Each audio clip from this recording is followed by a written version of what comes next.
Katulad ka ba ng butiking ito na hindi na nakaalis sa slime na ito, laruan ng aking anak?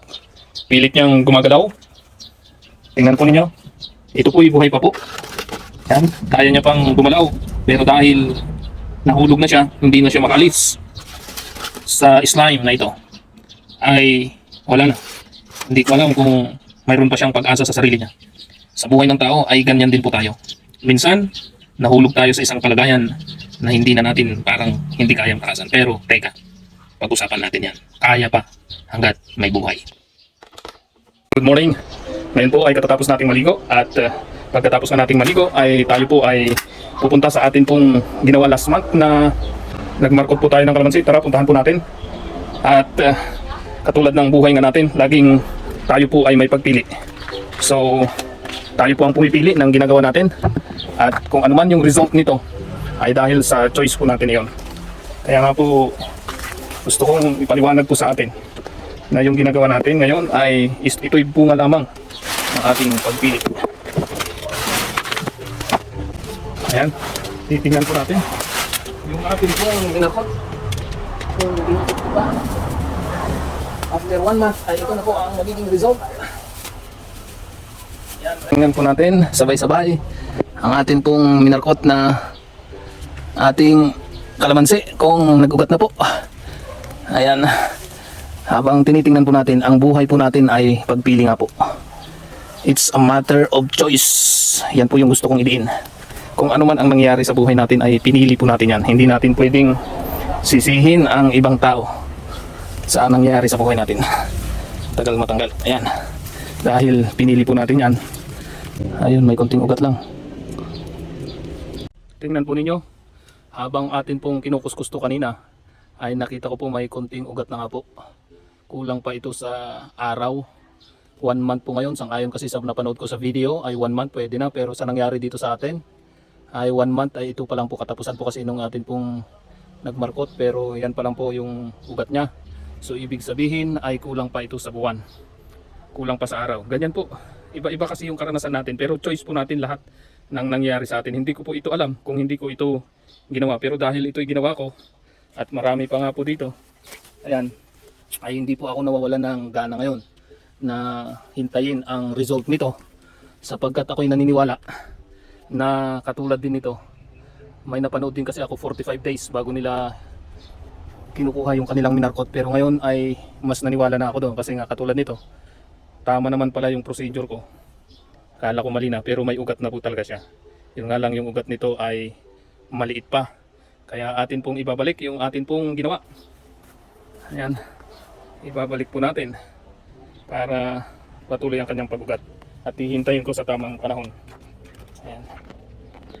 Kaya nga po, lagi nating tatandaan na sa mga nangyari sa ating buhay, tayo po ang gumagawa nito. Tayo po ang pumipili.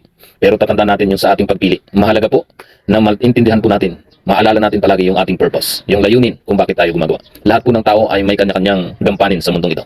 Kaya nga po kung ano yung purpose ng buhay mo na inaakala mong magpapasaya sa iyo at magpapasaya sa ibang tao, yun ang pagbutihin mo. Katulad po ngayon, ay nakita ko po na ang purpose ng buhay ko ay upang magpasaya sa ibang tao. Kaya nga po sinisikap ko na mag-inspire sa pamamagitan ng pag-upload ng ating YouTube video, na kahit katulad din ng mga itinatanim natin, minamarkot natin ng mga kalamansi. Sa una parang hindi pa tumutubo after 30 days. Pero sinisikap ko na pagbutihin ito, kaya nga po ibinalik po ulit natin ang lupa at balat ng niyog at nilalagyan natin ng goma sa ngayon. Sapagkat ako'y naniniwala na sa tamang panahon ito ay tutubo na at magkakaroon na ng ugat. Ganyan na ganyan din sa ating YouTube channel. Nung una ay pasampu-sampu ang nanonood, pailan-ilan ang nagko-comment. Sa mga video natin na iba ay walang ka-comment-comment. Pero yung isa na atin pong in-upload, ang Nahatak na Fortune, doon ko na-realize na sa pagtatanim, sa paglalagay ng video sa channel mo to, hindi mo alam kung saan doon ang mapapanood ng maraming tao. Dahil may kanya-kanya tayong kagustuhan, may kanya-kanya tayong choice. Pero ang tiyak, sa tamang panahon, may tutubo at dadami ang magiging views at dadami rin ang ating subscriber. Ito po ang aking lalong naaalala ngayong sa aking pagmarkot, sa ating kalamansi, ay napakahalaga yung pagpili at yung layunin natin. Bakit tayo gumagawa nito? At tiyak sa tamang panahon, lahat ng ating ginagawa ay magkakaroon ng magagandang result. Kaya nga, ang sunod na aking nais idiin pagkatapos ng choice, ng purpose ay yung action natin. Paano natin ina-actionan yung mga nangyari? Katulad dito, may ugat na siya. At yan ang aking hinahawak-hawakan. May ugat na po yung atin pong minarkot. Ano yung action na ating gagawin ulit? Para sa akin, ang aksyon na gagawin ko dito ay ibabalik ko yung lupa at yung balat ng niyog na aking ginawa at lalagyan ko ng goma. Ganyan na ganyan din sa ating videos sa ating channel Moto. Noong una, parang sabi ko, wala namang nanonood dito, tuloy ko pa kaya ang channel Moto. Kaya totoo yung aking napanood din sa mga inspirational videos about beginner YouTuber. Nang sabi doon ay mabuburn out ka talaga, lalo na kapag walang nanonood kasi ini-expect mo nang may manood, wala pa lang. Kaya ang isa sa tip doon na napanood ko na napakaganda ay just enjoy what you are doing and then upload everything that you think na makatutulong sa ibang tao.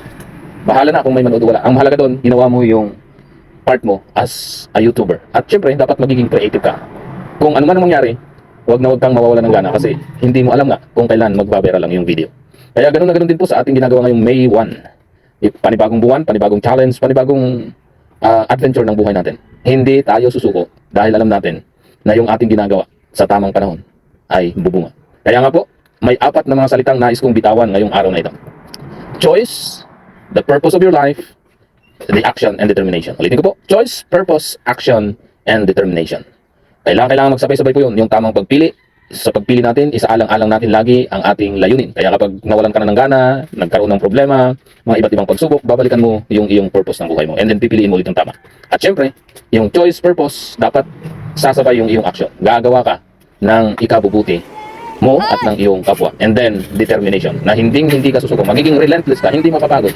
Sapagkat alam mo na sa tamang panahon, ang lahat ng iyong ginagawa ay magbubunga. At syempre, samahan nyo kami ngayon sapagkat sa ating mga ginagawang ito, kinakailangan nating mag-relax. Tara sa Patrick, sa aming liguan.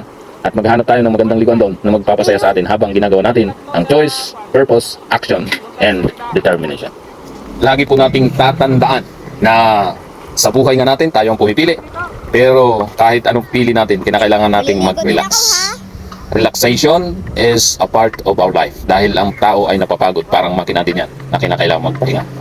Kinakailangan natin na maglaan ng tamang panahon sa ating sarili, lalo ngayon at holiday, Labor Day, ay pagkatapos nating mag-ayos sa ating garden, tayo naman ay dumako sa paliligo sa ilog. Maraming tao doon sa baba ng Patrick. Kaya ang ginawa natin, umakyat tayo dito at nakasumpong tayo ng magagandang liguan pala dito sa Patrick, doon sa taas. At kahit malayo, pasok naman ang sasakyan. At dahil sa ating pagpiling ito, ay talaga naman kapakipakinabang at pwedeng bumalik dito. Libre. Kumbaga, mura lang ang wala kang gagastusin. Pero yung style po niya, yung ganda ng ilog ay para kang naliligo sa swimming pool. Ang lakas ng agos pero kayang-kaya ng tao at walang kadumi-dumi. Ang sarap kapag ganito ang ating napiling liliguan. Bakit kailangan mong mag-subscribe sa channel Moto? Ang channel Moto ay nagsishare ng mga video tungkol sa pakikipagsapalaran sa buhay. Kaya channel Moto dahil ito ay para sa iyo upang makarelate ka na hindi ka nag-iisa kapag may problema ka. Dahil may mapapanood ka dito ng mga video na nagpapakita na may problema ang bawat tao. Pero pwede natin gawin itong stepping stone para magtagumpay. Kaya't may inspire tayo upang makamit natin ang tunay na kaligayahan. Ang channel Moto ay may tawagang kasabwat sapagkat ang nais natin ay gawing positibo ang mga inakala nating mga negatibo, katulad ng salitang kasabwat. Pangkaraniwang ginagamit sa negatibong sabwatan. Pero hinihikayat ko po kayo na tayo ay magsabwatan upang patuloy na umunlad ang ating buhay. Gawin nating positibo ang lahat ng mga bagay na nangyayari sa ating buhay. Ang channel Moto ay nag-upload at mag-upload pa ng mga inspirational video tungkol sa iba't ibang karanasan na ating pinagdaanan at pagdadaanan pa. Tayo po ay punong-puno ng karanasan na pwede nating i-share upang maka-inspire. Ang channel Moto ay one-man channel. Ako po si Noriel Felipe ang nagpapatakbo nito. Bagaman maliit na channel na ito, pero ipinapangako ko sa iyo, ang maliit na inakala mong hindi mahalaga, ito po ay napakahalaga upang ikaw ay ma-inspire na katulad ko. Ipinanganak ako na mahirap pero nagsikap. Nag-aral sa iba't ibang paaralan katulad ng University of the Philippines or UP at sa Adventist University of the Philippines AUP upang lalo nating mapaunlad ang ating kaalaman. Nag-seminar din po tayo sa iba't ibang lugar katulad ng mga karanasan natin sa Department of Education at tayo rin ay nag-seminar sa iba't ibang bansa. Nagturo sa Department of Education at nagturo rin sa Macau, China. Ang mga karanasan na ating pinagdaanan ay humubog sa atin upang maging inspirado tayo at lalo naman tayong makaka-inspire ng mas maraming tao. Nagnegosyo po tayo sa iba't ibang larangan katulad ng buy and sell ng hayop, restaurant, at maging ang backyard garden ay ating pinagkakakitaan. Marami pa po tayong ibang mga pinasok na pwedeng pagkakitaan. Pumasok rin tayo bilang administrative assistant sa barangay hall ng San Agustin. Lahat ay ating gagawin upang maging masaya at makapagpasaya sa ibang mga tao. Nais ko pong i-share sa inyo ang mahalagang pangyayari na pwede tayo mahalin. Kaya't kasabwat, ano pa ang hinihintay mo? Please subscribe. sikapin natin magkipagsabuatan sa iba't ibang subscriber at viewer ng channel mo to upang lahat tayo ay sabay-sabay na umasenso.